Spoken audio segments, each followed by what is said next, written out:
ರಾಜ್ಯದಲ್ಲಿ ಕಾಂಗ್ರೆಸ್ ಸರ್ಕಾರ ದಿವಾಳಿಯಾಗಿದೆ. ಮುಂದಿನ ದಿನದಲ್ಲಿ ಮೈತ್ರಿ ಸರ್ಕಾರ ಅಧಿಕಾರಕ್ಕೆ ಬರಲಿದೆ.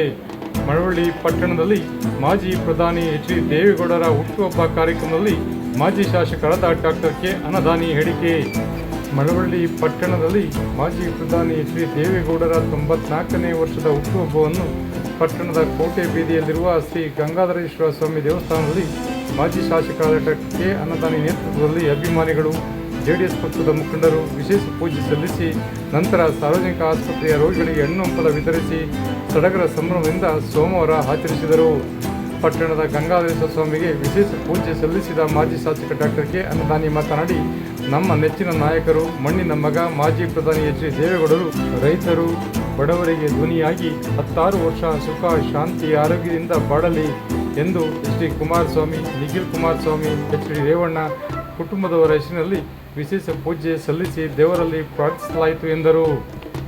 ರಾಜ್ಯದಾದ್ಯಂತ ಯುವ ನಾಯಕ ನಿಖಿಲ್ ಕುಮಾರಸ್ವಾಮಿಯವರು ಪಕ್ಷ ಸಂಘಟನೆಯೊಂದಿಗೆ ಯುವ ಪಡೆ ಮುಂಚೂಣಿಯಲ್ಲಿದೆ ಎಂದ ಅವರು, ರಾಜ್ಯದಲ್ಲಿ ಆಡಳಿತ ನಡೆಸುತ್ತಿರುವ ಕಾಂಗ್ರೆಸ್ ಸರ್ಕಾರ ಈಗಾಗಲೇ ದಿವಾಳಿಯಾಗಿದೆ. ಮುಂದಿನ ಸ್ಥಳೀಯ ಚುನಾವಣೆಯಲ್ಲೂ ಕಾಂಗ್ರೆಸ್ ಪಕ್ಷಕ್ಕೆ ಹೀನಾಯ ಸೋಲು ಸಿಗಲಿದ್ದು, ಮುಂದಿನ ದಿನದಲ್ಲಿ ಬಿಜೆಪಿ ಜೆಡಿಎಸ್ ಮೈತ್ರಿ ಸರ್ಕಾರ ಅಧಿಕಾರಕ್ಕೆ ಬರಲಿದೆ ಎಂದರು. ನಂತರ ಸಾರ್ವಜನಿಕ ಆಸ್ಪತ್ರೆಗೆ ತೆರಳಿ ಆಸ್ಪತ್ರೆಯ ಎಲ್ಲ ರೋಗಿಗಳಿಗೆ ಹಣ್ಣು ಹಂಪಲ ವಿತರಿಸಿ ರೋಗಿಗಳ ಯೋಗಕ್ಷೇಮ ವಿಚಾರಿಸಿದ ಅವರು, ಕೊರೋನಾ ಸಂದರ್ಭದಲ್ಲಿ ಅಳವಡಿಸಲಾಗಿದ್ದ ಆಕ್ಸಿಜನ್ ಘಟಕದ ಸೇವೆಯ ಬಗ್ಗೆ ಪರಿಶೀಲನೆ ನಡೆಸಿ ಆಡಳಿತಾಧಿಕಾರಿ ಸಂಜಯ್ ಅವರಿಂದ ಮಾಹಿತಿ ಪಡೆದರು. ಕಾರ್ಯಕ್ರಮದಲ್ಲಿ ರಾಜ್ಯ ಹಿಂದುಳಿದ ವರ್ಗದ ಅಧ್ಯಕ್ಷ ಜಯರಾಮು, ತಾಲೂಕು ಜೆಡಿಎಸ್ ಘಟಕದ ಅಧ್ಯಕ್ಷ ತಳಗವಾದಿ ಹನುಮಂತು, ಟೌನ್ ಅಧ್ಯಕ್ಷ ಪ್ರಭು, ರಾಜ್ಯ ಯುವ ಮುಖಂಡರಾದ ಎಂಪಿ ಮಧು, ಬೆತ್ತಂಬಾಡಿ ಪುಟ್ಟರಾಮು, ಪುಟ್ಟಯ್ಯ, ಪುರಸಭೆ ಮಾಜಿ ಉಪಾಧ್ಯಕ್ಷ ಟಿ ನಂದಕುಮಾರ್, ಮುಖಂಡರಾದ ಕಾಂತರಾಜು, ಸಿದ್ದಾಚಾರಿ, ದೇವರಾಜು, ಶಿವರಾಜು, ಕಂಬರಾಜು, ಚೌಡಯ್ಯ, ಚಂದ್ರಳ್ಳಿ ಶ್ರೀಧರ್, ರಾಜಣ್ಣ ಸೇರಿದಂತೆ 100 ಅಭಿಮಾನಿಗಳು, ಪಕ್ಷದ ಕಾರ್ಯಕರ್ತರು, ಪದಾಧಿಕಾರಿಗಳು ಉಪಸ್ಥಿತರಿದ್ದರು. ವಿಶೇಷ ವರದಿ ಮಾಗನೂರು ಎಂ ಶಿವಕುಮಾರ್, ಮಾಮರ ಮೀಡಿಯಾ, ಮಳವಳ್ಳಿ.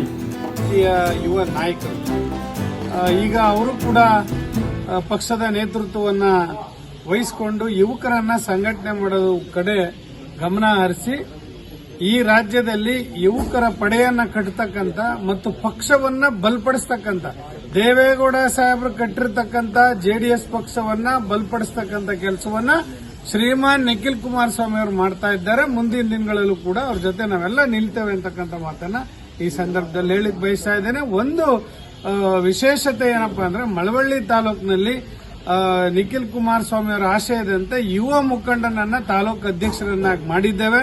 ಅದು ಒಂದು ನಿಖಿಲ್ ಕುಮಾರಸ್ವಾಮಿ ಅವರ ಯುವ ಪಡೆಗೆ ಒಂದು ಶಕ್ತಿ ಅಂತಕ್ಕಂಥದ್ದು ಈ ಸಂದರ್ಭದಲ್ಲಿ ಹೇಳಿದ್ದೆ. ಸರ್, ಸರ್ಕಾರ ಚುನಾವಣೆಗಳ ನಡೆಸಿ ಬಹಳ ತಾರತಮ್ಯ ವಹಿಸ್ತಾ ಇದೆ.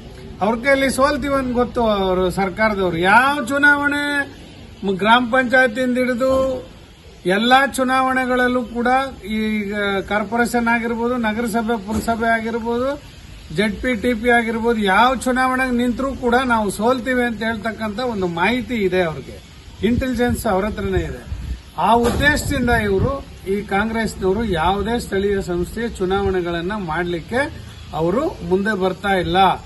ಇನ್ನು ಕೇವಲ 2 ವರ್ಷ ಮಾತ್ರ ಇದೆ. ಈಗಾಗಲೇ 3 ವರ್ಷ ಕಳೆದೋಗಿದೆ ಅವ್ರ ಸರ್ಕಾರ ಬಂದು. ಇವತ್ತು ಅವ್ರ ಸರ್ಕಾರ ಬಹಳ ದಿವಾಳಿ ಎದ್ದೋಗಿದೆ. ದಿವಾಳಿ ತನದಿಂದ ಕೂಡಿದೆ ಅವರ ಸರ್ಕಾರ, ದಿವಾಳಿ ಎದ್ದೋಗಿದೆ. ಅದರಿಂದ ಈ ಕಾಂಗ್ರೆಸ್ ಸರ್ಕಾರ ಇರೋವರೆಗೂ ಸ್ಥಳೀಯ ಸಂಸ್ಥೆಯ ಚುನಾವಣೆಗಳನ್ನ ಅವರು ಮಾಡಲ್ಲ. ಕಾರಣ ಅವರು ಸೋಲ್ತೀವಿ ಅಂತಕ್ಕಂಥ ಭಯ ಇದೆ ಅವ್ರಿಗೆ, ಅದಕ್ಕೆ ಅವರು ಮಾಡ್ತಾರೆ. Thank you.